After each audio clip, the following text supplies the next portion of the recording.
من الشيطان الرجيم بسم الله الرحمن الرحيم شهر رمضان الذي أنزل فيه القرآن صدق الله العلي العظيم وصدق رسول النبي الكريم আল্লাহ পাক রব্বুল আলামিনের দরবারে লাখ কোটি শুকরিয়া যে মাওলাই করিম আপনাকে আমাকে দয়া করে মায়া করে এখন পর্যন্ত হায়াতে রেখেছেন। ইতিমধ্যে বহুত মানুষ দুনিয়ার থেকে বিদায় হয়ে গেছে। যে মাওলাই করিম আপনাকে আমাকে সুস্থ রেখেছেন, বহুত মানুষ অসুস্থ অবস্থায় হসপিটালে, কেউ ঘরের মধ্যে, কিন্তু আল্লাহ পাক আপনাকে আমাকে দয়া করে মায়া করে সুস্থ রেখেছেন। শুকরিয়া মাওলাই করিমের, যে মাওলাই করিম সুস্থ রাখার পরেও রোজা রাখার তৌফিক দান করছেন। বহুত হাতির মতো স্বাস্থ্য, অনেক মোটা তাজা, শক্তির অভাব নেই, কিন্তু কপাল পরে রোজা রাখতে পারে না। অথচ অনেক দুর্বল মানুষ। এই তরবিয়াতে এমন কিছু মানুষ আছে যারা একেবারে দুর্বল, অসুস্থ, কিন্তু রোজা ছাড়ে না। কি বুঝলাম? রোজা রাখা আল্লাহ পাকের তৌফিক ছাড়া হয় না। যদি নিজের ইচ্ছে রোজা রাখতে পারতাম, তাহলে ওই মোটা তাজা হাতির মতো স্বাস্থ্য ও রোজা রাখতে পারে নেই। অথচ এই ব্যক্তি এত দুর্বল, সে রোজা রাখলো কিভাবে? নিশ্চয়ই আল্লাহ পাকের রহমত, আল্লাহ পাকের দয়া ব্যতীত আসলে আমরা কেউ ইবাদত করতে পারতাম না। শুকরই মাওলাই করিম, যে মাওলাই করিম আপনাকে আমাকে রোজা রাখার তৌফিক দান করছেন। শুকরই মাওলাই করিমের, যে মাওলাই করিম রোজা রাখার মতো সুস্থ এক পরিবেশে আপনাকে আমাকে নিয়ে আসছেন। কত বড় লোক মুজাহিদ আস, কোটি কোটি টাকার মালিক, কিন্তু এখানে আসতে পারে না। এই পরিবেশে আসার সুযোগ হয় না, সময় পায় না। অথচ কত গরিব, ঠিকমতো খেতেও পারে না, সংসার চলে না, লেকিন ঠিকই পরিবেশে চলে আসছে। ভাই, ইবাদত একটা ভিন্ন জিনিস। এবাদতের তৌফিক মিলা ভিন্ন জিনিস। এটার সাথে কলবের সম্পর্ক, যেই কথা বলতেছিলাম, আসলে মূল ব্যাপার হলো কলব। কলব ছাড়া কোনো কিছুই করা সম্ভব না। যার কলবটা ঠিক হয়ে যায়, তার সব কিছু ঠিক হয়ে যায়। যার কলবটা বক্র হয়ে যায়, তার কোনো কিছুই ঠিক থাকে না, সব কিছু নষ্ট হয়ে যায়। আর এই কলবকে ঠিক করা বহুত কঠিন, বহুত মুসিবত। যে মুসিবতের শেষ নাই, সীমা নাই, অনেক মুসিবত কলবকে ঠিক করা। এর জন্য আল্লাহ পাক রব্বুল আলামিন কলবকে ঠিক রাখার জন্য বহুত পদ্ধতি প্রক্রিয়া আমাদেরকে বাতাইছেন। কোরআন হাদিসের মধ্যে বহুত ঔষধ আসছে। বুজুর্গানে দিন সাধনা করে, চেষ্টা করে, বহুত পথ মত, দর্শন, রাস্তা আমাদেরকে বাতাইয়া দিয়েছেন। এইভাবে চললে হয়তো কলব ঠিক হওয়ার আশা করা যায়। যে মাওলাই করিম আপনাকে আমাকে রোজা রাখার তৌফিক দান করছেন, সুন্দর এক পরিবেশে এসে রমজান মাসে রোজা পালন করার তৌফিক দান করছেন। আবার যে মাওলাই করিম আলেম ওলামা, তোলাবা, রোজাদার, জাকিরিন, শাকিরিন, আবিদিন, সালিহিন, সোহবত, সবচেয়ে দামি সোহবত। কালকে এক ছেলে আমাকে বলতেছে, কালকে না পরশু, যে হুজুর নেশাগ্রস্ত ছিলাম, রিহাবে ছিলাম, রিহাবে থাকার পরও নেশা ছাড়তে পারিনি, কিন্তু চরমনাই ময়দানে আসার পরে আল্লাহ পাক নেশা ভুলাই দিছে। আমি বললাম, খবরদার, যারা তোমার আগের সাথী তাদের সাথে মিশবা না। এইটাই তোমার ফার্স্ট ঔষধ। এবং নেককার আল্লাহদের সোহবাতে থাকবা। তুমি হাজারো চেষ্টা করবে নেশা ছাড়ার জন্য, আর পুরান সাথীদের সাথে মিশবা, কিয়ামত পর্যন্ত ছাড়তে পারবে না। কিয়ামত পর্যন্ত ছাড়তে। সবচেয়ে বড় দামি হলো সোহবাত। সোহবাতের যে দামি কোনো জিনিস নেই, সবচেয়ে দামি সোহবাত। শিক্ষায়, দীক্ষায় মানুষকে পরিবর্তন করতে পারে না, কিচ্ছু করতে পারে না, কিচ্ছু করতে পারে না। এই যে আবরার ফাহাদকে হত্যা কারা করছে? ইউনিভার্সিটি বুয়েটের ছাত্ররা, অনেক মেধাবী, কিন্তু সোহবাতের কারণে খুনি হয়ে গেছে। জাহাঙ্গীর ইউনিভার্সিটিতে 100 ধর্ষণ কারবারে সেঞ্চুরি কারা পালন করছে? মেধাবী শিক্ষিতরা। শিক্ষায় তাদেরকে পরিবর্তন করতে পারে নাই। আপনার পত্রিকা দেখেছেন, হেডলাইন আসছে, সকল শিক্ষিতই চোর না, কিন্তু যারা চুরি করে সবাই শিক্ষিত। সমস্ত শিক্ষিত, কিন্তু যারা চুরি করে সবাই শিক্ষিত। এই যারা ঘুষ খায়, চুরি করে, সরকারি মাল লুটপাট করে, মানুষকে জুলুম করে, অত্যাচার করে, অবিচার করে, এরা সবাই বড় বড় ক্যাডার, বড় বড় শিক্ষিত, কিন্তু শিক্ষায় কিন্তু চরিত্র পরিবর্তন করতে পারে নাই, কিচ্ছু করতে পারে না। এই শিক্ষার মাধ্যমে শুধু হবে না। অনেকে বলে সুশিক্ষা, মাদ্রাসার হাজারো ছাত্ররা কি নষ্ট হয় না? হাজারো মুফতি, হাজারো মুহাদ্দিস, হাজারো হাফেজ, হাজারো মাদ্রাসার তোলাবা জন্মের মতো নষ্ট হয় না? কারণটা কি? কোরআন হাদিস শিখছে, লেকিন সোহবাত পায় নাই। সোহবাত ভিন্ন জিনিস। সোহবাত সবচেয়ে দামি। সোহবাত থেকে সাহাবি, সাহাবিরা তো দামি হওয়ার কারণটা কি? এই সোহবাতের কারণে। সোহবাতের কারণে হাজারো মাটি সুবাসিত হয়ে যায়, আর এই সোহবাতের কারণে হাজারো ফুল নষ্ট হয়ে যায়। এই মানুষগুলি সবই দামি। সরদার আলম আলাইহিস সালাতু ওয়াস সালাম ফরমান, আন-নাসু মাআদিনু কা মাআদিনিজ যাহাবি ওয়াল ফিদ্দা, খায়রুন ফিল জাহিলিয়াতি খায়রুন ফিল ইসলাম ইযা ফাকিহু। মুত্তাফাকুন আলাইহির মধ্যে হাদিস আছে। মানুষগুলি সোনা রূপার খনির ন্যায় খনি, এরা প্রত্যেকে খনি, সোনা রূপার খনির ন্যায় খনি। আন-নাসু মাআদিনু কা মাআদিনিজ যাহাবি ওয়াল ফিদ্দা, মানুষগুলি সোনা এবং রূপার। এখানে মুমিনের কথা বলা হয় নাই, মুত্তাকিনের কথা বলা হয় নাই, নামাজির কথা বলা হয় নাই। নাস মানুষ, মানুষ সমূহ সোনা রূপার খনির নাই কি? সবাই খনি। এই যত মানুষ দেখেন দুনিয়ার মধ্যে সবাই দামি, সোনা রূপার মতো দামি। এত দাম খনি, শুধু সোনা রূপার টুকরা না, এরা বিশাল সোনা রূপার খনি। খেয়ারুন ফিল জাহিলিয়াতি খেয়ারুন ফিল ইসলাম, যারা জাহিল যুগ উত্তম, ইসলামের যুগে তারাই উত্তম। ইজা ফাকিহু, যখন তারা দিন অর্জন করে, দিন শিক্ষা গ্রহণ করে, দিন শিখে, যখন দিন শিখে তখন এই মানুষগুলি দামি হয়ে যায়। আমি অনেক সময় উদাহরণ দেই, স্বর্ণের একটা টুকরা,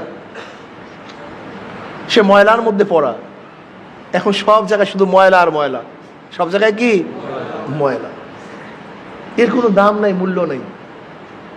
কিন্তু যদি স্বচ্ছ পানি দিয়ে সোনার টুকরাকে ধুয়ে ফেলো, দেখবা আবারও দামি জিনিস বের হয়ে আসছে।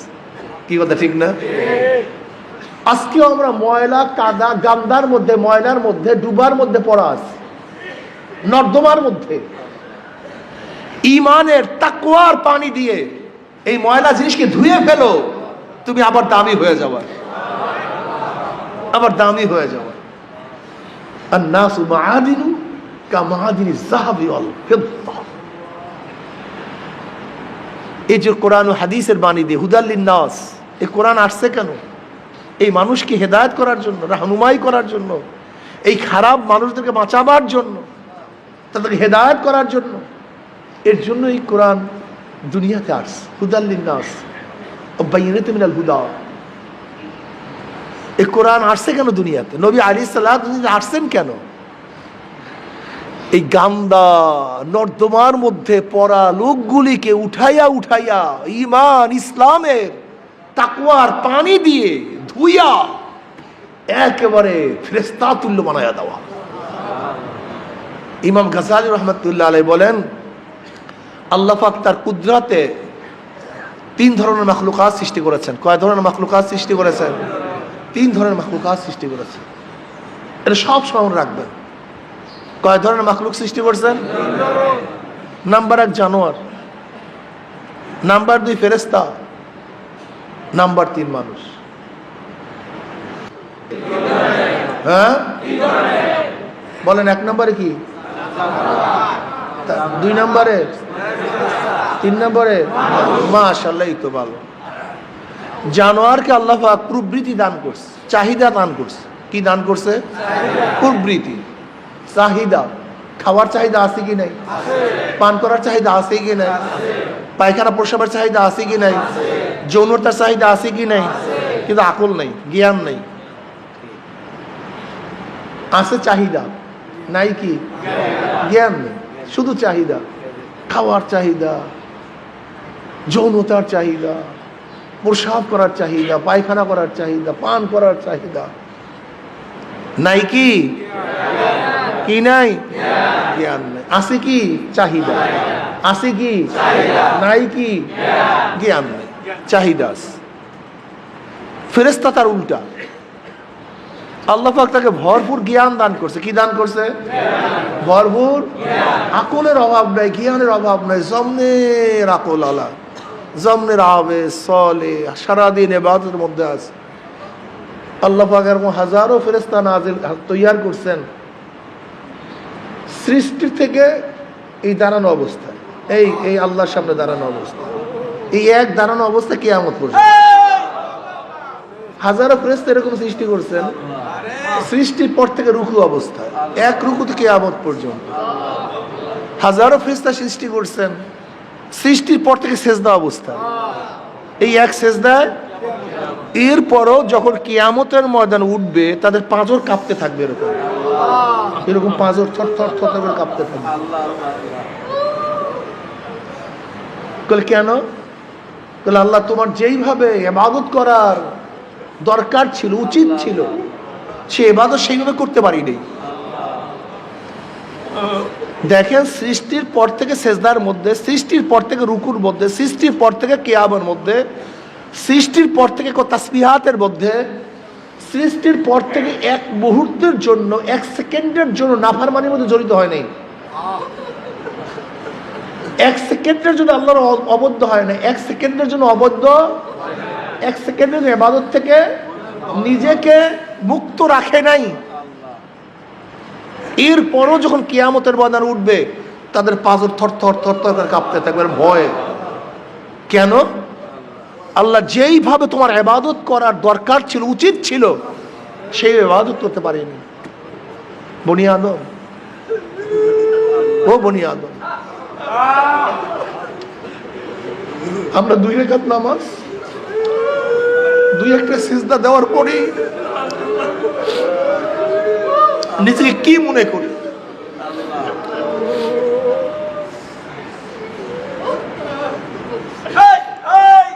আসলে দেখেন, গবেষণার বিষয় আছে, চিন্তার বিষয় আছে, প্রত্যেকটা জায়গায় বহু চিন্তার বিষয় আছে। আফালা তাতাফাক্কারুন, আফালা তাআকিলুন, আফালা তুবসিরুন। আল্লাহ পাক বারবার কালামে পাকের মধ্যে বলেন, আফালা তাতাফাক্কারুন, তোরা কি চিন্তা করো না? আফালা তাআকিলুন, তোদেরকে জ্ঞান নাই, তোদেরকে আকল নাই।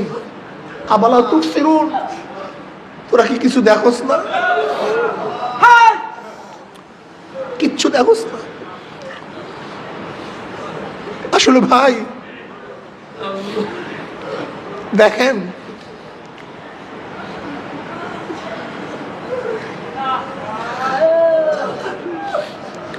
ওয়াজাক্কির ফাইন্না যিকরা তানফাউল মুমিনিন।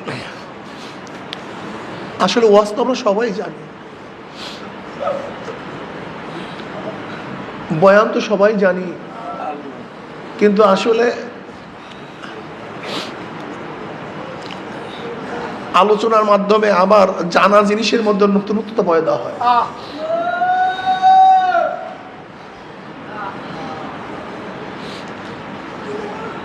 দেখবেন, নামাজ ফরজ সবাই জানি, আজান হয়ে গেছে জানি, আজান হয়ে গেছে আমরা জানি, কিন্তু এক ভাই বলছে ভাই নামাজ জানা জিনিস, যখনই বলছে ভাই নামাজ, তখন কিন্তু আমারও নতুন স্পৃহা সৃষ্টি হয়।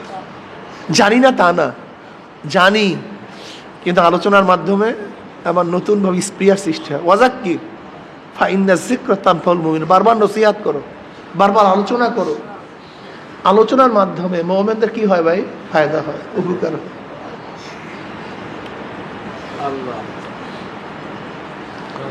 কুল্লুম কদ আলেমা সালাতাহু ওয়া তাসবিহাহু, প্রত্যেকটা মাখলুকাত তার সালাত, তার তাসবিহ সম্পর্কে জানে। সূর্য কিভাবে ইবাদত করবে, কিভাবে মাওলাকে ডাকবে, সূর্য জানে। চন্দ্র কিভাবে মাওলাকে ডাকবে, চন্দ্র জানে। তারকাগুলো কিভাবে মাওলাকে ডাকবে, ওরা জানে। ওই পাখিগুলো আমার মাওলাকে কিভাবে ডাকবে।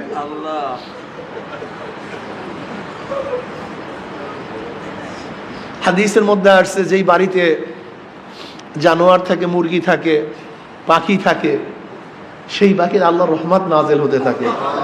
বলে কেন? ওই পাখিগুলো সবসময় মাওলাকে ডাকতে থাকে। বিশ্বাস করেন, আমার রুমের ভেন্টিলেটরের মধ্যে চড়ুই পাখি বাসা করছে। আমি তো সাধারণত ফজরের পর ঘুমাই, এত ডিস্টার্ব করে। আমি আবার চিন্তা করলাম, যাক ডিস্টার্ব একটু করে করুক, যেহেতু ঘরের মধ্যেই আছে, ওরা সবসময় বলে জিকিরই করতে থাকে,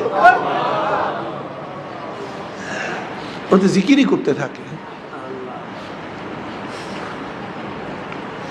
পাখিগুলি জিকির করে। ইমাম গাজালি রহমতুল্লাহ আলাই দেখছি একটা ঘটনা বয়ান করছেন, হাদিসে তো উদ্ধৃতি দিয়েছেন যে মাখলুকাতের জীবন হলো জিকির। মাখলুকাতের জীবন কি? হায়াত হলো জিকির। যতক্ষণ তারা জিকির করতে থাকবে তত হায়াত পাবে, আর যখন জিকির বন্ধ হয়ে যাবে তখন তারা মারা যাবে। হাদিসের মধ্যে নবী আলী সাল্লাল্লাহু আলাইহি ওয়াসাল্লাম ফরমান, মাসালুল্লাযী ইয়াসকুরু রাব্বাহু ওয়াল্লাযী লা ইয়াসকুরু রাব্বাহু মাসালুল হাইয়্যি ওয়াল মাইয়্যিত। যারা জিকির করে তারা জিন্দা, বুখারীর মধ্যে রওয়ায়াত আছে। যারা জিকির করে তারা জিন্দা, আর যারা জিকির করে না তারা মৃত্যু। আল্লামা মিরিক রহমাতুল্লাহ আলাইহি, আল্লামা মিরিক রহমাতুল্লাহ আলাইহি বহুত বড় একজন বুজুর্গ ছিলেন, বহুত বড় বুজুর্গ ছিলেন। তার বুজুর্গির মাপকাঠি হলো, তার বুজুর্গি হলো, তিনি যা স্বপ্ন দেখতেন সেই স্বপ্ন বাস্তবায়ন হইত। যে স্বপ্ন দেখতেন সেটাই বাস্তবায়ন হয়ে যেত। এটা তো একটা কারামত। কারামতুল আউলিয়া হাক্কুন, ওলিদের কারামত, এটা সত্য। তা আল্লামা মিরিক রহমাতুল্লাহ আলাইহি আর একজন বুজুর্গর সাথে দেখা করার জন্য রওনা করছে। দেখেন, বুজুর্গরা সোহবাত এখতিয়ার করে। এক বুজুর্গ আর এক বুজুর্গের সোহবাতে যায়। প্রত্যেক বুজুর্গের রং ঢং ভিন্ন, তাদের মধ্যে আল্লাহ পাক যোগ্যতাও ভিন্ন দান করছেন। এক বুজুর্গ আর এক বুজুর্গের কাছে গেলে এমনি তাদের মধ্যে ফায়দা হয়। তা যাই হোক, রওনা করছেন। তা তৎকালীন সময় তো আর গাড়ি, প্লেন বা ট্রেনের কোনো সফর ছিল না, ঘোড়ায় উঠে হেঁটে হেঁটে যেতে হইতো, অনেক কষ্টের সফর। তা রওনা করছেন, যাইতেছেন, পথের মধ্যে ঘুমাইতেছেন। তা যাবে বুজুর্গর কাছে যাওয়ার আগে, এক মঞ্জিল বা কিছু আগে, তিনি শুয়ে আছেন, ঘুমাইতেছেন। হঠাৎ স্বপ্নে দেখেন সেই বুজুর্গ মারা গেছে। যার সাথে দেখা করার জন্য যাবে সে মারা গেছে। এই ওয়াকিয়াটা বয়ান করছিলেন খায়রাবাদী সাহেব রহমাতুল্লাহ আলাইহি, দামাত বরকাতুহুল আলিয়া, যে দেওবন্দের প্রধান মুফতি। তিনি কিন্তু এই ঘটনা বয়ান করছিলেন, এই চরমনাই ময়দানই বয়ান করছিলেন, মনে আছে। তো দেখছে সে বুজুর্গ মারা গেছে। এখন ওনার কারামত কি ছিল? উনি যে স্বপ্ন দেখে সেইটাই সত্য। তো উনি স্বপ্ন দেখছেন বুজুর্গ কি করছে? মারা গেছে। নিশ্চয়ই সে কি দুনিয়াতে নেই। এখন চিন্তা করছে, এত দূরে আসলাম, অথচ তাকে পাইলাম না, তার সান্নিধ্য অর্জন করতে পারলাম না, তার সোহবাত এখতিয়ার করতে পারলাম না, কি করি? এখন ফিরে যাবো এত দূর আসার পরেও। উনি চিন্তা করছে ঠিক আছে না যাই, তার দরবার দেখে আসি, কমপক্ষে তার কবরটা জিয়ারত করিয়ে আসি, এটাও তো ফায়দা থেকে খালি না। গেছেন, গিয়ে দেখেন যে না, সে মারা যায়নি, সে জেতাস, উনি তার চেয়ে হয়ে গেছে। ঘটনা কি? এরকম তো হয় না, ব্যতিক্রম হলো কেন? এবার তার সোহবাদে যাওয়ার পরে আল্লাহ মীর রহমতুল্লাহ আলাই তাকে প্রশ্ন করছেন, হজরত আমার তো হালাতেই, আমার কাশপর অবস্থায় আপনি যা স্বপ্ন দেখি তাই বাস্তবতা হয়, কিন্তু আমি তো আপনাকে স্বপ্ন দেখলাম গতকালকে যে আপনি দুনিয়াতে নাই, কিন্তু বাস্তবতা দেখি আপনি আছেন। ঘটনা কি? কারণ তুমি স্বপ্ন ঠিক দেখছো, তোমার স্বপ্ন মিথ্যা না, তোমার স্বপ্ন ঠিক ছিল। যখন আমাকে মৃত্যু অবস্থায় দেখছো নিশ্চয়ই তখন আমি জিকির থেকে গাফেল ছিলাম। আর হাদিসের মধ্যে আসছে যারা জিকির করে তারা জিন্দা, আর যারা জিকির করে না তারা মৃত্যু। নিশ্চয়ই তুমি আমাকে ঠিকই দেখছো, কিন্তু আমি জিকির থেকে গাফেল ছিলাম, এর জন্য আমাকে মৃত্যু দেখছো। আসলে দেখেন, আমাদের চিন্তা ভাবনা আর আল্লাহ ওয়ালাদের চিন্তা ভাবনা কিন্তু এক না। এই যে বর্তমান জমানায় যে ফালতু লোকগুলি বের হয়েছে, ফাসেক লোকগুলি বয়ান করতেছে, ইসলাম ধ্বংসের জন্য এর চেয়ে বড় কিছুর জরুরত নেই। ইসলাম ধ্বংসের জন্য এইটাই যথেষ্ট, আর কিছুর দরকার নেই। আমাদের মতো ফাসেকটা বয়ান করা মানি ইসলামকে জবাই দেওয়া, আর কিছুর দরকার নেই। হাদিসে নাই, কোরআনে নাই, অমুকে নাই, তমুকে নাই, এই বুখারীতে নাই। তো ইমাম বুখারী রহমাতুল্লাহ আলাইহি হাদিস লিখার আগে গোসল করতে হবে, এইটা কোন কিতাবে আছে?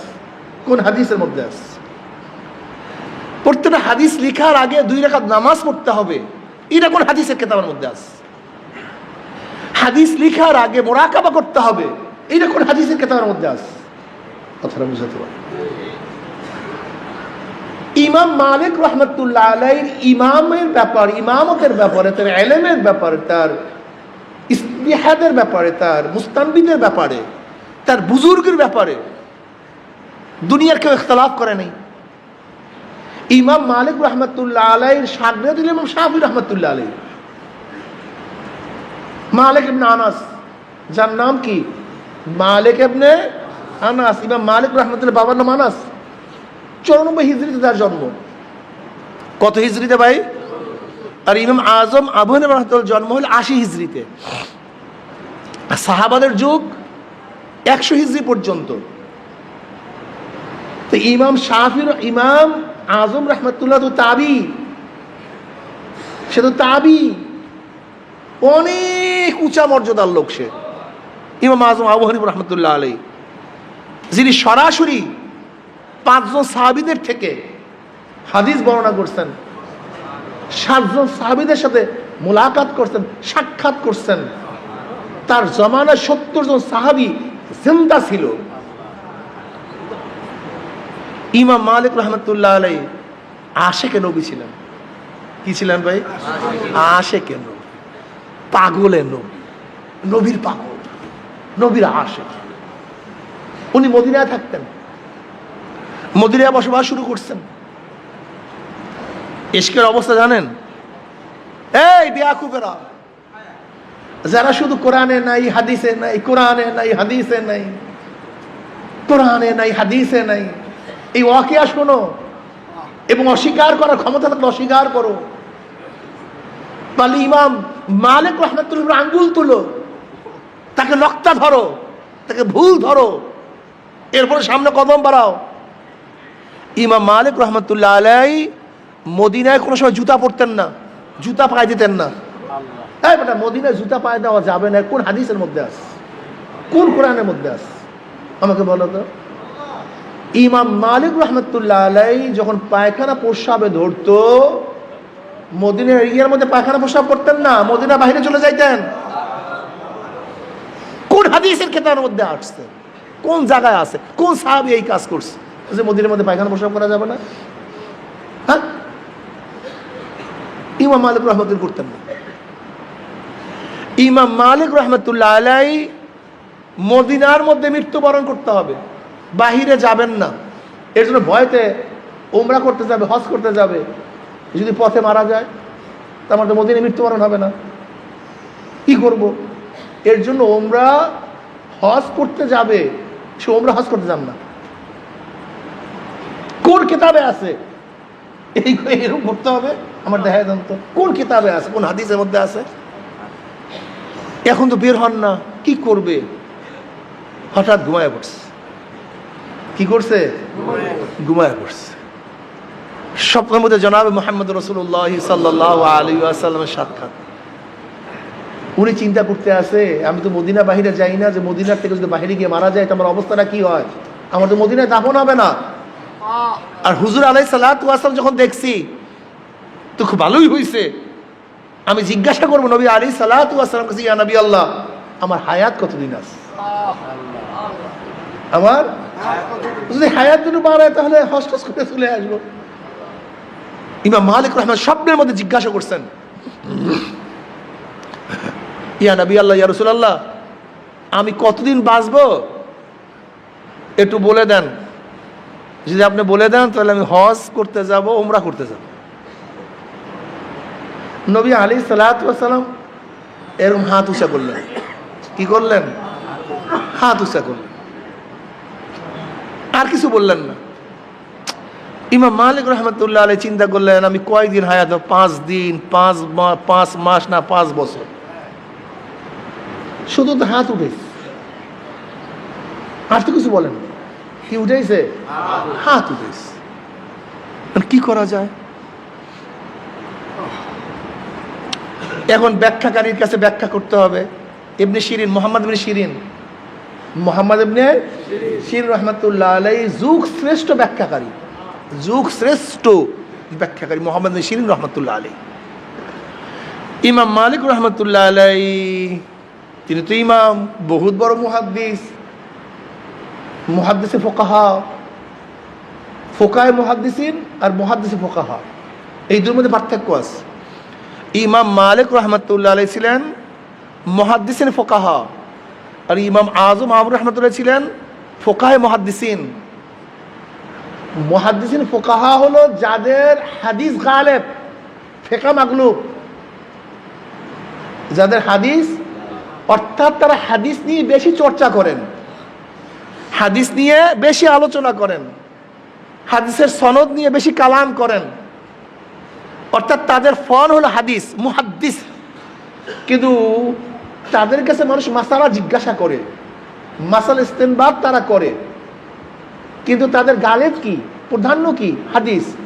কিন্তু ফতুয়াও দেন, এজন্য মুহাদ্দিসিন ফুকাহা, তাদের মূল হলো হাদিস, কিন্তু তারা কি? ফকিহ, তারা ফকিহ, তারা মুফতি, তারা মুস্তাহিদ, ইমাম, কিন্তু গালেব কি?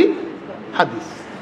আর ফুকাহে মুহাদ্দিসিন মানে যাদের গালেব হলো ফতুয়া, যারা ফতুয়া নিয়ে বেশি কাজ করেন, কিন্তু তারাও মুহাদ্দিস, কিন্তু মুহাদ্দিসের কালাম তারা কম করেন, জরাহ এবং তাদিনের কাজ কম করেন, সনদ নিয়ে আলোচনা কম করেন, কিন্তু জানেন না তা না, জানেন না তা না। যেরকম আমাদের এখানে যে ইফতায় পড়ে তারা সবাই দাওরা পারে, তারা সবাই মুহাদ্দিস, কিন্তু বলে তাদেরকে মুফতি, তার মানে সে মুহাদ্দিস না তা না, কিন্তু তাদের গালেব কি? ফিকহ, ফতুয়া দেওয়া। আর যারা মুহাদ্দিস তারা ফতুয়া জানে না তা না, কিন্তু তাদের গালেব কি? হাদিস। তো ইমাম আজম আবু হানিফা রাহমাতুল্লাহ আলাইহির গালেব ছিল ফতুয়া, ফতুয়া নিয়ে বেশি আলোচনা করতেন, কিন্তু ফতুয়া দিবেন হাদিস না জানিয়া।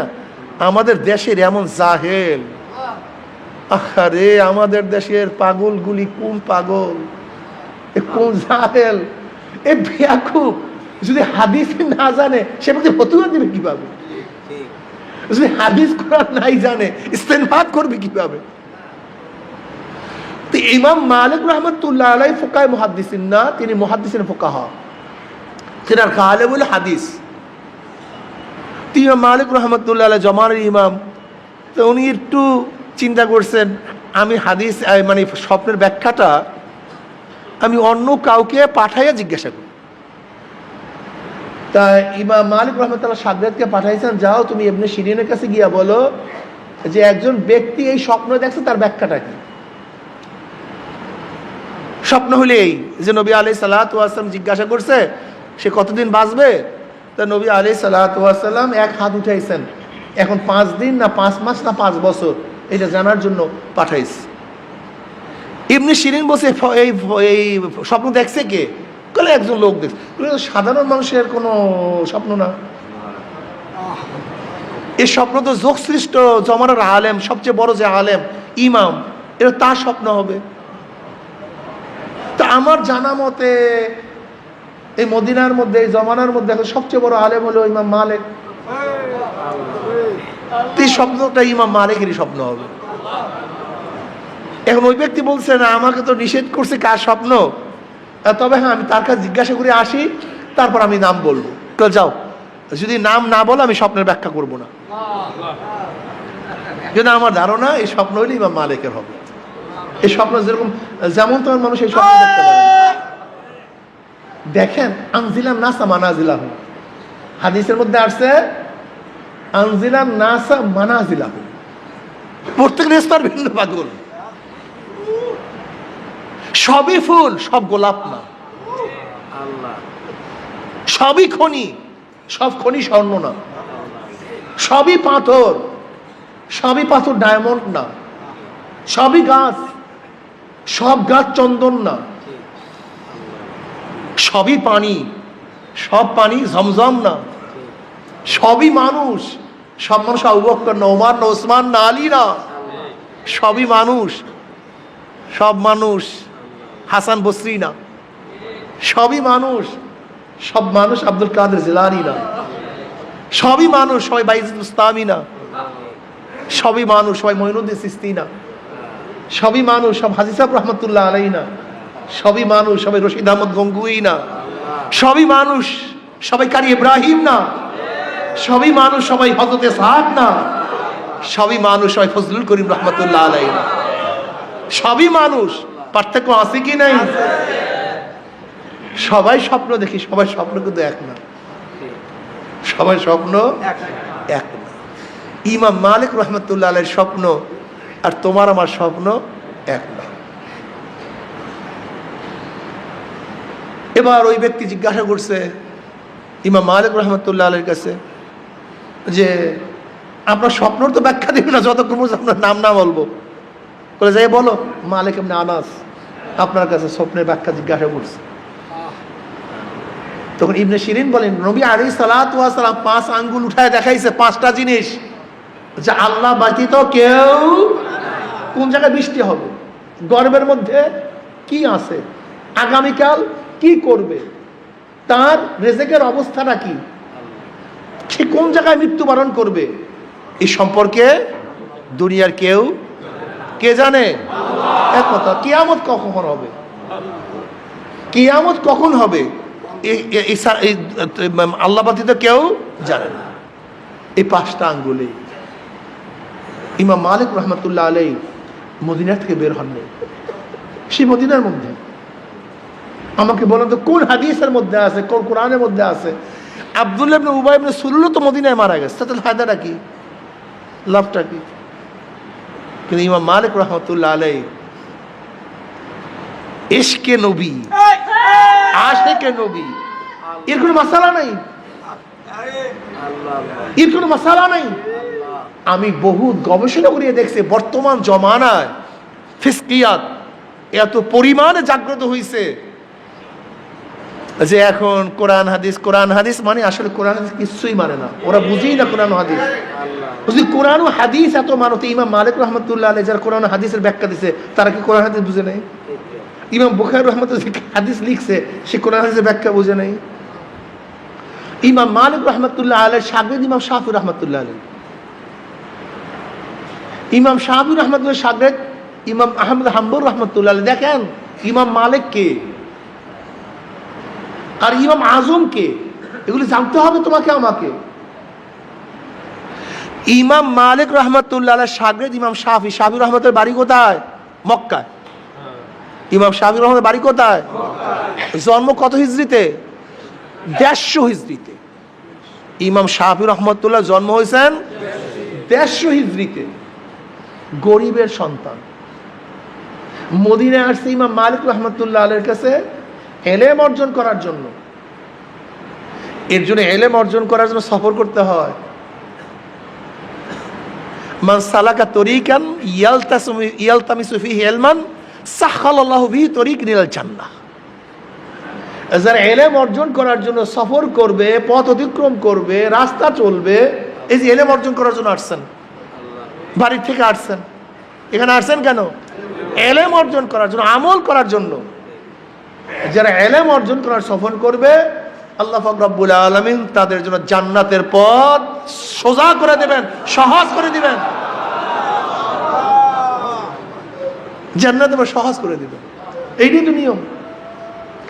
ইমাম শাফি রহমতুল্লাহ আলাইহি তিনি মক্কার থেকে বের হয়েছেন কিসের জন্য? এলেম অর্জন করার জন্য। শাফি রহমতুল্লাহ। ইমাম মালিক রহমতুল্লাহ সোহবাতে ছিলেন, হাদিস শিখছেন। ইমাম মালিক রহমতুল্লাহ বলে, যাও তুমি এরাকে চলে যাও। এরাকে কি ইমাম ইউসুফ রহমতুল্লাহ আলাইহি সান্নিধ্য অর্জন করে ফিকহ শিখো। ইমাম ইউসুফকে ইমাম আজম আবু হানিফা রহমতুল্লাহ আলাইহির শাগরেদ, প্রধান শাগরেদ। এই ইমাম ইউসুফ রহমতুল্লাহ তিনি একজন গরিব লোক ছিলেন। তার বাবা মা ধুপি ছিল, ধুপি, কাপড় খাসত। এই কাপড় খাসা পয়সা দিয়ে জীবিকা নির্বাহ করতেন। ইমাম ইউসুফ রহমতুল্লাহ আলাইহির মা ইমাম আজম আবু হানিফা রহমতুল্লাহ আলাইহির কাছে তার বাচ্চাকে ছোটবেলা নিয়ে গেছে। জওহারি স্বর্ণ চিনতে ভুল করে না। স্বর্ণকার স্বর্ণ চিনতে ভুল করে না। ইমাম ইউসুফ রহমতুল্লাহ আলাইহিকে দেখার পরে, তার চাল চলন দেখার পরে চিন্তা করছেন, এই ছেলে তো যেমন তেমন ছেলে না, এ তো অন্য অন্য বাচ্চার মতো বাচ্চা না, এ তো মারাত্মক বিষয়। এবার ইমাম আজম আবু রহমতুল্লাহ তার মাকে বলতেছে, তোমার বাচ্চাটাকে আমাকে দিয়ে যাও, আমি তাকে পড়াই, আমি শিক্ষা দীক্ষা দেই, আমার কাছে দিয়ে যাও। তো ঠিক আছে, রাখেন। আবার কয়েকদিন পর আসছে, বলে আমার ছেলেটাকে দিয়ে দেন। বলে কেন, কি হয়েছে? বলে খাবো কি, যে ইউসুফ রহমতুল্লাহ আলাইহির মা আসছে, আমার বলা দেন। বলে কেন? বলে কাজ করামো, সাথে নিয়া কাপড় চুপড় ধোয়ামো, নাহলে খামু কি? ইমাম আজম আবু রহমত তখন বলছিলেন এক কথা, যে তোমার ছেলেকে আমি এমন শিক্ষা দেব, তোমার ছেলেকে আমি এমন শিক্ষা দেব, রাজা বাদশাহ যেই খানা খায় তোমার ছেলেও সেই খানা খাবে। অপেক্ষা করো। বিশ্বাস করছে মা বিশ্বাস করে, এর জন্য সবর করতে হয়। পাগল অনেক মারা সবর করতে পারে না। আমার মারা যারা ঘরে আছেন, বয়ান শুনতেছেন, মাদ্রাসায় পড়ান না, আমাদের চর্ম নাই, অধিকাংশ বাচ্চারা মাদ্রাসায় পড়ে না। আমার মা বোনেরা এত তালিম শুনে, এত বয়ান শুনে, কিন্তু মেয়েগুলিকে সব স্কুলে বেপর্দা অবস্থায় পাঠায়। আচ্ছা বলেন, বিশ্বাসের হাট, বুখাইনগর, চরমনি ইউনিয়নের স্কুলগুলিতে মেয়েরা বেপর্দা যাবে কেন? এদের তো 100% পর্দা করা উচিত ছিল। কিন্তু দিনের মেজাজ, পরিবেশ, কেন আমাদের চরমনি ইউনিয়নের মা বোনেরা কেন বোরখা পরবে না? কেন? কারণটা কি? স্কুলের কোন মেয়েরা, আমাদের এই বিশ্বাসেরা সব তো আশেপাশের, আমাদের এই 7 নম্বর ওয়ার্ডেরই বেশি ছাত্রছাত্রী বোরখা পরে না। এই যে রাজার শহর, আমাদের নাকের দরজায় জবেদিল স্কুল, বোরখা পরে না। বুখাইনগর বোরখা পরে না। কারণটা? রাজার শহর বোরখা পরে না, চরকলা বোরখা পরে না, সব মেয়েগুলি বোরখা ছাড়া। আমি চিন্তা করলাম, ঘটনা কি? চরমনি ইউনিয়ন অবস্থা খারাপ কেন? যেই যুগের মানুষ যত বেশি খারাপ হয়েছে ওই যুগে ওই সময় আল্লাহ পাক নবী নাযিল করছে, নবী পাঠাইছে। এদের কলম যে কত বক্র আপনি চিন্তা করতে পারবেন না। এই আশেপাশের আপনি জানেন এদের কলম কত বক্র, কত খারাপ, কত মারাত্মক, মারাত্মক। সবর করে না। ওই ইউসুফ রহমতুল্লাহ আলাইহির মা যদি সবর না করতেন, ওই ধোপাকড়িতে লাগাই দিতেন, এর নামও দুনিয়ার কেউ জানতো না, কেউ নামও জানতো না। কি জানতেন নাম? কিন্তু ইমাম ইউসুফ রহমতুল্লাহ আলাইহি ইমাম আজম আবু রহমতুল্লাহ সান্নিধ্যে ছিলেন। ইমাম আজম আবু হানিফ রহমতুল্লাহ বহুত বড় ব্যবসায়ী ছিলেন, ধনী ছিলেন, ব্যবসায়ী ছিলেন। তারা নিজের পয়সা দিয়ে ইমাম ইউসুফকে পড়াইছেন। ইমাম ইউসুফ রহমতুল্লাহ আলাইহি কাজী ছিলেন, বহুত বড় চিফ জাস্টিস। শুধু চিফ জাস্টিস ছিলেন না, তিনি হাজারো আইন প্রণয়ন করছেন, আইন প্রণয়ন করছেন, প্রবক্তা। আইন লিখতেন, আইন বানাইতেন, কোরআন হাদিসের মাধ্যমে ইস্তেনবাত করতেন। ইউসুফ রহমতুল্লাহ আলাইহি এক বাদশার দরবারে, বাদশাহ তাকে তার প্রয়োজনে নিছে মাসালা হল করার জন্য, পরামর্শ চাওয়ার জন্য। তার শাহী দরবারে, বাদশাহী খানা। ইমাম ইউসুফ রহমতুল্লাহ আলাইহি তখন এই কথাটা বলেছিলেন, আমার ওস্তাদ বলেছেন তোমাকে আমি এমন শিক্ষা দেব, তুমি এমন খানা খাওয়া যারা বাদশারা খায়। আজকে সেইটাই বাস্তবতা ঘটল। কথাটা বুঝাতে পারছে? তো ইমাম শাফি রহমতুল্লাহ আলাইহি ইমাম মালিক রহমতুল্লাহ আলাইহির কাছে হাদিস শিক্ষার পরে ইমাম মালিক রহমতুল্লাহ আলাইহি বলেন, যাও তুমি ইউসুফের কাছে যাও ইরাকের মধ্যে, সেখানে গিয়ে ইলমে ফিকহ শিক্ষা গ্রহণ করো। আল্লাহর কি কৃষ্ণ! ইমাম শাফি রহমতুল্লাহ আলাইহি সেখান থেকে আসতে আসতে ইমাম ইউসুফ রহমতুল্লাহ দুনিয়াতে নেই, তিনি দুনিয়ার থেকে বিদায় হয়ে গেছেন। সেখানে বসছেন কে? ইমাম মুহাম্মদ রহমতুল্লাহ আলাইহি, ইমাম আজম আবু হানিফ রহমতুল্লাহ আলাইহি, আর একজন শাগরেদ ইমাম মুহাম্মদ রহমতুল্লাহ আলাইহি, তিনি সেখানে বসছেন। সেখানে তিনি বসছেন। ইমাম শাফি রহমতুল্লাহ আলাইহি ইমাম মুহাম্মদ রহমতুল্লাহ আলাইহি শিষ্য হলেন, ছাত্র হলেন। ইমাম শাফি কিন্তু ইমাম মুহাম্মদ রহমতুল্লাহ ছাত্র, আর ইমাম মুহাম্মদ রহমতুল্লাহ ইমাম আজম আবু হানিফ রহমতুল্লাহর ছাত্র। অথচ আমাদের দেশের জাহেলরা কি বলে? ইমাম আজম তিনি হাদিস জানেন না। আস্তাগফিরুল্লাহ। বিয়াকুবির তো একটা চরম সীমা থাকা চাই, এ চরম সীমা অতিক্রম করছে। ইমাম শাফি রহমতুল্লাহ আলাইহি সেখান থেকে ইলম অর্জন করার পরে মিশরে চলে যান। ইমাম মুহাম্মদ রহমতুল্লাহ আলাইহি থেকে ইলম অর্জন করার পরে মিশরে চলে যান। উনি আজীবন মিশরে ইন্তেকাল করেন। ইমাম শাফি রহমতুল্লাহ আলাইহি যখন ইমাম মুহাম্মদ রহমতুল্লাহ আলাইহি থেকে বিদায় হন, তিনি তখন বলছেন, হামালতু আন মুহাম্মাদিন বিকরু বাঈরান, আমি মুহাম্মদ থেকে এক উট বোঝা পরিমাণ ইলম অর্জন করছি। এত ইলম ছিল তার। এই ইমাম শাফি রহমতুল্লাহ আলাইহি শাগরেদ ইমাম আহমদ হাম্বল রহমতুল্লাহ আলাইহি, আর ইমাম আহমদ হাম্বল রহমতুল্লাহ শাগরেদ ইমাম বুখারী রহমতুল্লাহ আলাইহি।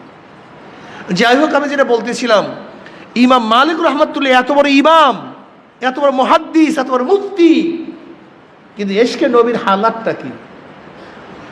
মদিনার থেকে বের হয়নি, মদিনায় পায়না পোশাক করেনি, নদীনায় জুতা পায়ে দিয়ে হাঁটতেন না। এর কারণটা কি? এখানে কেতাবে লেখা আছে, মানে এশক এবং মোহাব্বত কেতাবে লেখা থাকে না। এটা অন্তরের বিষয়, এটা কলবের বিষয়। এশকে আসো লাস্তু কুসু বরফুরু আল্লাহ হর কে জুজমা শুকে বাকি জুমলা সু। এশকের আগুন যদি কলবে একবার লাগিয়া যায়, তাহলে সব চালাইয়া পুরাইয়া সব সারকার করিয়া বলে, কিচ্ছু ঠিক থাকে। আসলে তোমার আমার মধ্যে এশক এবং মোহাব্বত নেই, ভালোবাসা নেই। লা তাকুমুস সাআ হাত্তা ইয়াকুলু ফিল আরদি আল্লাহ আল্লাহ। ততক্ষণ পর্যন্ত কিয়ামত হবে না যতক্ষণ পর্যন্ত গোটা দুনিয়ার মধ্যে আল্লাহ আল্লাহ আল্লাহ বলার মধ্যে একজন লোক থাকবে, ততক্ষণ পর্যন্ত দুনিয়াতে কি হবে না। তার মানে লোকগুলি আস্তে আস্তে ভালোর দিকে যাবে না খারাপের দিকে যাবে? কথা কয় না। ভালোর দিকে না খারাপের দিকে? তো বর্তমানে আমরা যে ফতুয়া টতুয়া বয়ান করা শুরু করি, জাহান্নামে যাওয়ার জন্য অন্য জায়গায় দরকার নেই, তো এই যথেষ্ট। বর্তমানে আমাদের বক্তারা যা সমস্ত কাজ করি, যা শুরু করছি, দলগুলি যা কাজ শুরু করছে, বর্তমানে হাজারো ইসলামী দল ইসলামের নামে যা শুরু করছে, আশ্চর্য হয়ে যায়। এই যদি ইসলাম হয়, তাই গায়ের ইসলাম কি? এটি ইসলাম হয়, ইসলামের ধ্বংসের আলামত কি? এটি ইসলাম হয়, তাই ইসলামের কিয়ামতের আলামতটা কি? দেখেন চরমনায় মুজাহিদরা সংখ্যা আস্তে আস্তে কমতে থাকবে, বাড়বে না। ইসলামের মুসলমান মুহাম্মাদের সংখ্যা আস্তে আস্তে বাড়বে না। সতর্ক থাকিয়েন, জানোয়ারের পাল হয়েন না, মহিষের পাল হবেন না। একটা মহিষ সামনে যায়, পিছনে সমস্ত মহিষ যায়। একটা গরু সামনে যায়, পিছনে সমস্ত গরু চলতে থাকে। দেখবেন হাজার হাজার হাঁস, একটা হাঁস সামনে যায়, পিছনে সমস্ত হাঁসগুলি চলতে থাকে। খবরদার, হাঁসের পাল হবেন না, গরুর পাল হবেন না। ওমর বিন খাত্তাব রাদিয়াল্লাহু আনহু কথাকে কিয়ামত পর্যন্ত অন্তরের মধ্যে, কলবের মধ্যে ধারণ করেন। কিয়ামত পর্যন্ত কি বলেছেন? যদি গোটা দুনিয়ার মধ্যে কেউ মুসলমান না থাকে, আমি একা মুসলমান থাকবো। একা একা। গোটা দুনিয়ার মধ্যে কেউ যদি নামাজ না পড়ে, আমি একা নামাজ পড়ব। গোটা দুনিয়ার মধ্যে কেউ যদি রোজা না রাখে, আমি একা রোজা রাখবো। গোটা দুনিয়ার মধ্যে কেউ পর্দা না করলে, কথা কয় না, কেউ নাই দুনিয়ায়, কেউ পীর বুজুর্গ মুহাদ্দিস মুফতি কেউ পর্দা করে না। গুমরাহ হবেন না। লা তুআত লি মাখলুকিন ফি মাসিয়াতিল খালিক। গুনার উপরে কারো অনুসরণ করা যাবে না। চরমনে মুজাহিদরা হাদিসের ওই বাস্তব নমুনা আসতে আছে। নবী আলাইহিস সালাতু কি বলছেন? এমন এক জমানা আসবে, ঈমান রাখা কেমন কষ্ট। জ্বলন্ত আগুনের আংটা, আগুনের কয়লা, জ্বলন্ত আগুনের কয়লা হাতের মধ্যে রাখা যত কষ্ট, ঈমানের উপর, ইসলামের উপর থাকা তত কষ্ট হবে। কিন্তু খবরদার, সতর্ক থাকেন, মারাত্মক অবস্থা। আপনি বুঝেন একটা আগুনের কয়লা হাতের মধ্যে, হ্যাঁ, তার চেয়ে বেশি কষ্ট হবে। ভুলিয়েন না কিছু, বিভ্রান্ত হবেন না, কিন্তু খবরদার। গোটা দুনিয়া সবাই বিপর্দা হইল, পর্দা ফরজ। গোটা দুনিয়া সবাই দাড়ি ছাটলে কামাইলেও দাড়ি রাখা ওয়াজিব। সবাই দাড়ি কামায়, সমস্ত ওলামায়ে কেরাম দাড়ি কামায়, ছাটে, কিন্তু দাড়ি রাখি কিন্তু ওয়াজিব। দাড়ি ছাটা কাটা সম্পূর্ণ হারাম, মনে রাখবেন। ধ্বংস হয়েন না, জমানা খুবই খতরনাক, ঈমানের উপর থাকা খুবই মুসিবত। জানি না কয়দিন কি হয়, খুব কঠিন মাসালা, খুব শক্ত থাকেন। শায়েখ রহমতুল্লাহ আলাই, আমাদের শায়েখ মুর্শিদ রহমতুল্লাহ আলাই যেই পথের উপরে ছিলেন, যেই মতের উপরে ছিলেন, পাহাড় নড়িয়া যাবে ইনশাআল্লাহ, মশার পরে ইনশাআল্লাহ। কেন মৃত্যুর পরে এখন আর নতুন ভাবে তার নতুন কিছু করার নেই। তিনি যা করছেন আমরা দেখছি শরিয়া সম্মত, এর জন্য এই কথা বললাম। যদি তিনি বেঁচে থাকতেন তাই কথা বলতে পারতাম না, কারণ জানি না তার ভবিষ্যতে কি হয়। কথাটা বুঝাতে পারি নাই, কিন্তু তিনি চলে গেছেন। আমরা বহুত গবেষণা করছি, তার কোনো মত এবং পথের মধ্যে গুমরাহি ছিল না। কি কথা ঠিক না? এবং আমরা তাকে আল্লাহর ওলি মনে করি। আমি বিশ্বাস করি যতদিন পর্যন্ত এই আল্লাহর কুতুবে আদর্শ নীতির উপরে কায়েম ও দায়েম থাকবেন, আশা করি ইনশাআল্লাহ, যেমন আমাদের দাদাজান আব্বাজান রহমতুল্লাহ আলাই, তারা স্পষ্ট আল্লাহ পাকের জাতের উপরে ভরসা করে বলেছেন, তোমাদেরকে যে 5 ঔষধ রাখলাম, যদি ঠিক মতো থাকতে পারো, শয়তান পাহাড় টলাতে পারে, তোমাদের ঈমান টলাতে পারবে না ইনশাআল্লাহ।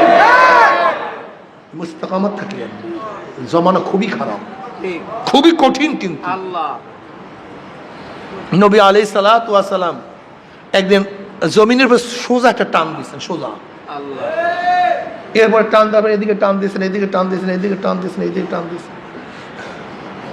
এবার নবী আলাইহিস সালাম সাহাবাদেরকে জিজ্ঞাসা করছে, সাহাবারা জানো আমি কেন এই একটা দিলাম এবং আশেপাশের দাগগুলি কেন দিলাম?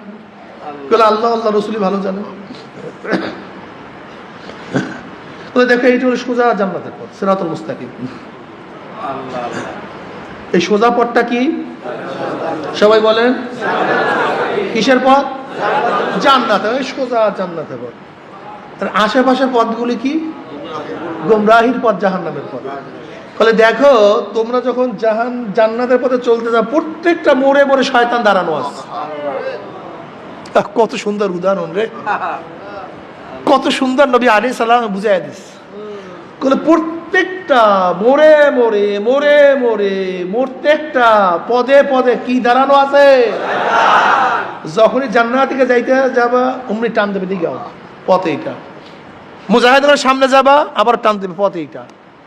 আবার সামনে যাবা, পথ এইটা। আবারও সামনে যাবা, পথ এইটা। খবরদার, এদিক ওদিকে যাওয়া যাবে না।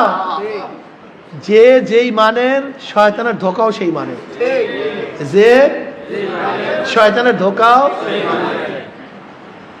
আব্দুল কাদের জিলানী রহমতুল্লাহ আলাইহি একদিন রাস্তা দিয়ে হাঁটতেছেন, দেখেন মেঘ ছায়া দিতে আছে। কি ছায়া দেয়?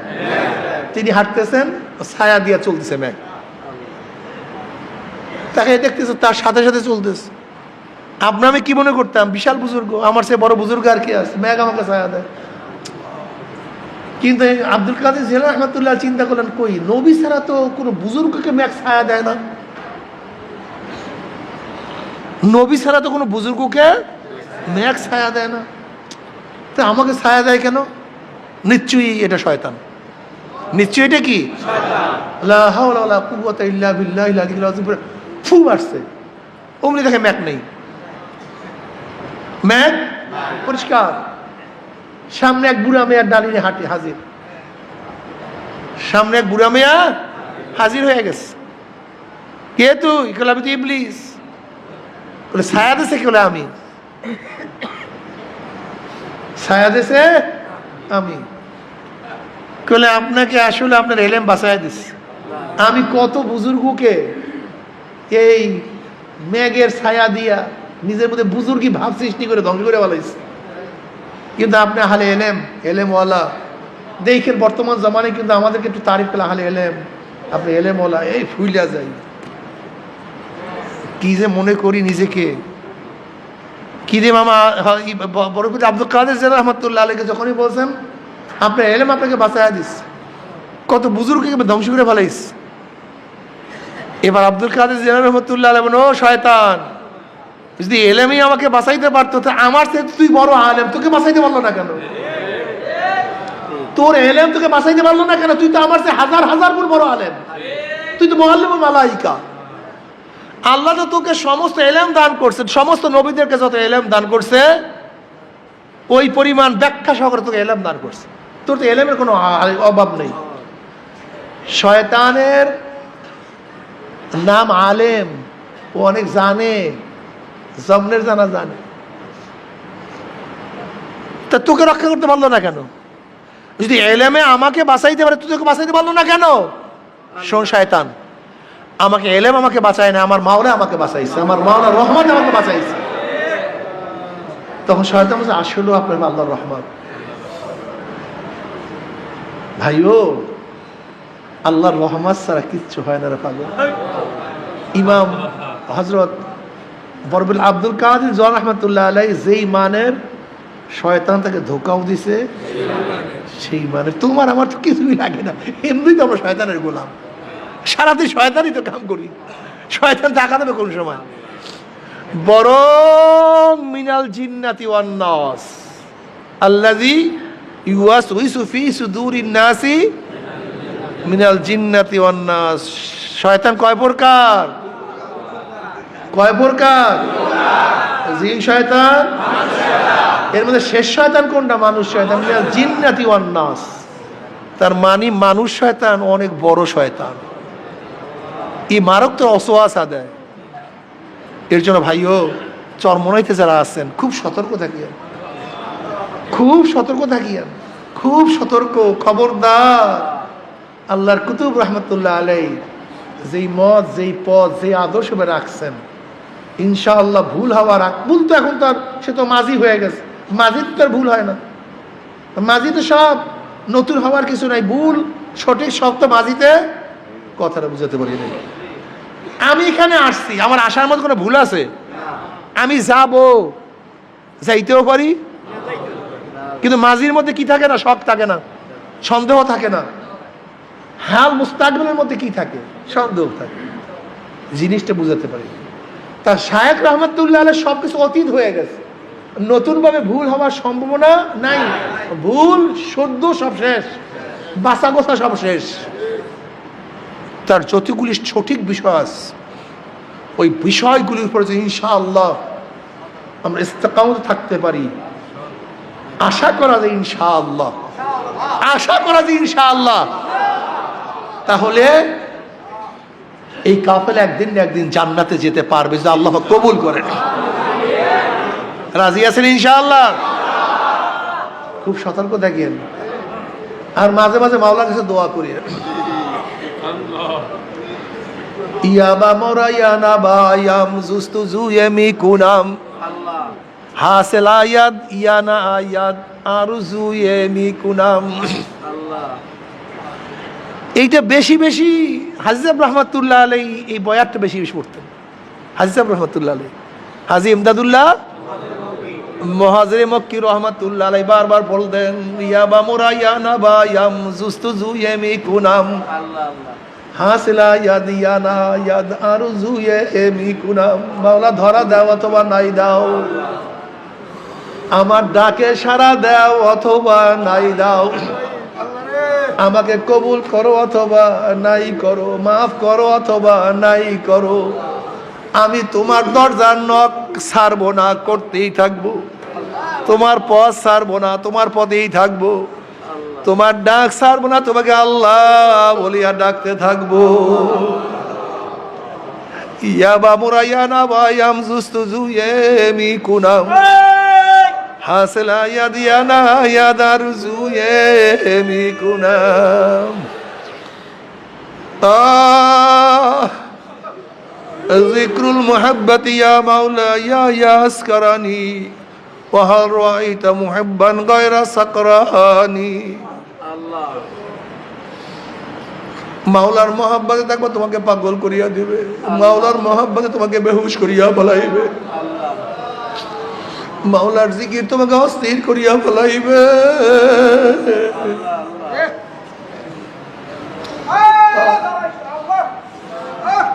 বাবারে আজকে রহমতের 10-4 দিন চলিয়া যাইতে আছে। নবী আলাইহিস সালাতু ওয়াস সালাম ফরমান, মাওলার রহমত বুঝে কেউ জান্নাতে যাইতে পারবে না। সাহাবারা বলেন, ইয়া নবী আল্লাহ, আপনি? বলে আমিও না, আমিও না। এ আমার যুবক বাবারা, এ আমার মুরব্বী বাবারা, আমার পর্দারা মা বোনেরা, যদি নবী আলাইহিস সালাতু ওয়াস সালাম মাওলার রহমত বুঝে জান্নাতে যাইতে না পারে, তোমার আমার উপায় কি? তোমার আমার ইয়া আরহামার রাহিমিন, ইয়া আরহামার রাহিমিন। রহমতের 4 দিন চলিয়া যাইতে আছে, যাই না রহমত পাইলাম কি পাইলাম না। আজকে রমজানের 4 দিন চলিয়া যাইতে যাই না, গুনাহ খাতা মাফ করাইতে পারলাম কি পারলাম না।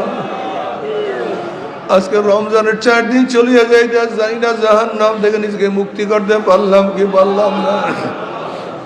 আমার জন্য দোয়া চাই, আমিও দোয়া করি, বেশি বেশি দোয়া করতে। আল্লাহ পাক যদি কবুল করেন, আল্লাহ যেন রমজান মাসে কবুল করে, আল্লাহ যদি কবুল করেন রমজান মাসে শুক্রবারে কবুল। আল্লাহুম্মা আমিন, আল্লাহুম্মা আমিন। আল্লাহ যখন কবুল করবে ঈমানের সাথে কবুল করিও, আল্লাহ যখন কবুল করবে ঈমানের সাথে কবুল করি। আল্লাহ আল্লাহ যখন কবুল করবে ঈমানের সাথে কবুল করবে।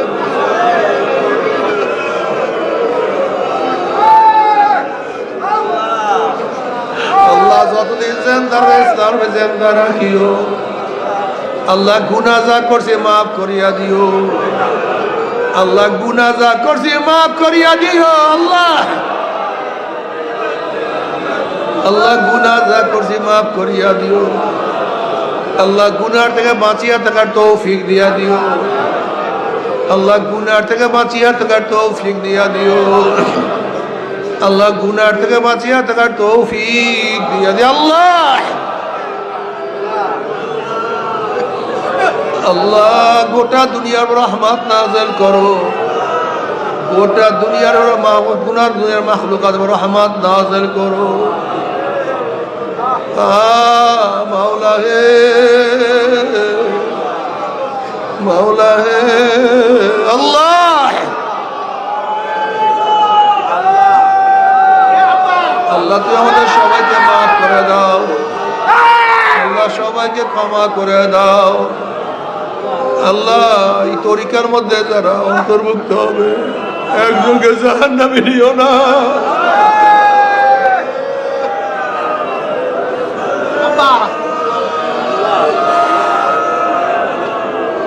রশিদ আহমদ গঙ্গুই রহমাতুল্লাহ আলাইহি কাবা শরীফের সাথে মাথা টাকার দোয়া করে 3 দিন পরে বলে আলহামদুলিল্লাহ মাওলা আমার দোয়া কবুল করছে। বলে কি দোয়া? বলে মাওলার কাছে দোয়া করছি, মাওলা হে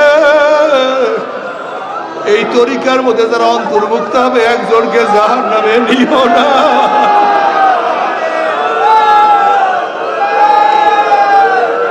মাওলা আমার দোয়া কবুল করছে। আল্লাহ একজনকে জাহান্নামে নিও না।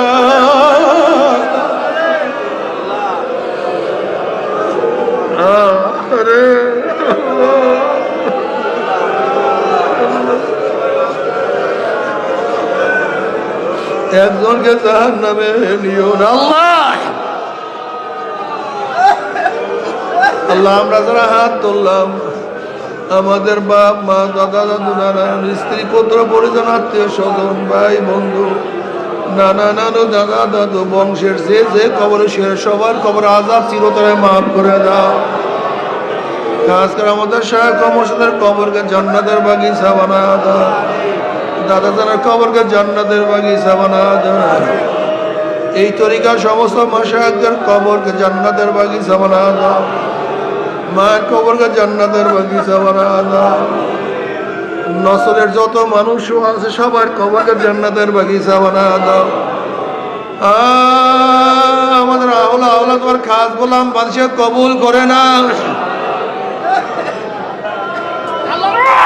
রব্বি জিদনি ইলমা রব্বি ইয়াসসির ওয়া লা তুআসসির ওয়া তাম্মিম বিল খায়র রব্বির হামহুমা কামা রাব্বায়ানি সাগীরা। وصلى الله تعالى على خير خلقه محمد وآله وأصحابه وأزواجه وأتباعه أجمعين. ارحمنا معهم برحمتك يا أرحم